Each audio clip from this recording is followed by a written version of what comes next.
Bali sa pagkuha ng percentage, meron tayong formula na part over whole times 100.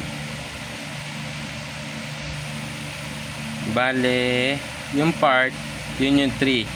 Yun yung hinahanap na percentage. Halimbawa, ang hinahanap, ilang percentage do sa Punnett square ang may black short. Dahil yung part, ilalagay mo, yung 3. Tapos, ang whole, yung lahat ng nasa Punnett square. Diba meron yun 16. Kaya 16 yung nandito. Times 100.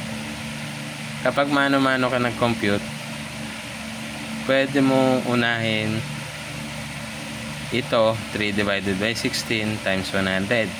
Pwede rin namang 3 times 100 divided by 16. Pwede rin naman 16, Pwede rin naman 100 divided by 16 times 3. Bale, mas madali ito kung 3 times 100 mo muna. Kasi ang 3 times 100 ay 300. Tsaka mo lang i-divide sa 16.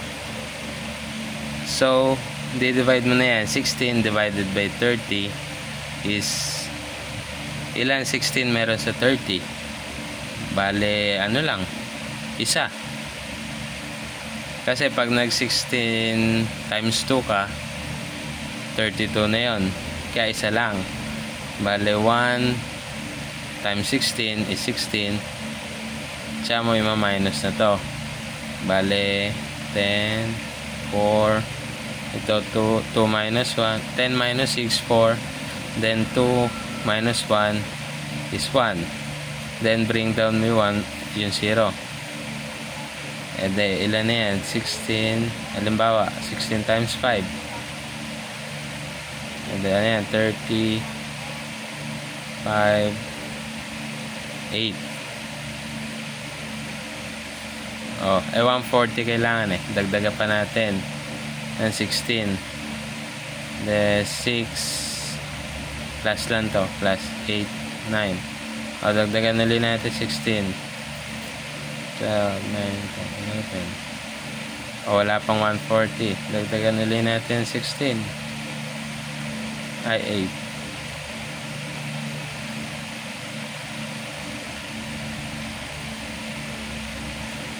Dagdagan ulit. 8 plus 16, 14. 2, 4. Sobra.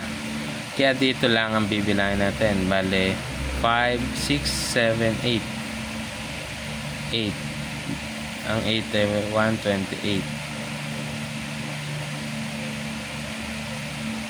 10 minus 8, 2, 1. Dagdagan natin ng 0. Tapos 0 dito. Tapos decimal dito. Bale, 120. Dito yon 1, 2, 7.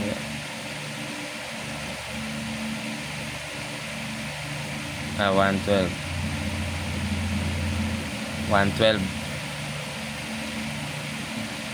Then, ano yan? 8. Dagdagan natin 0, 0. Bale, 80 divided by 16. Ito. O, 5. Then, 80. 0. Bale, ito yung percentage.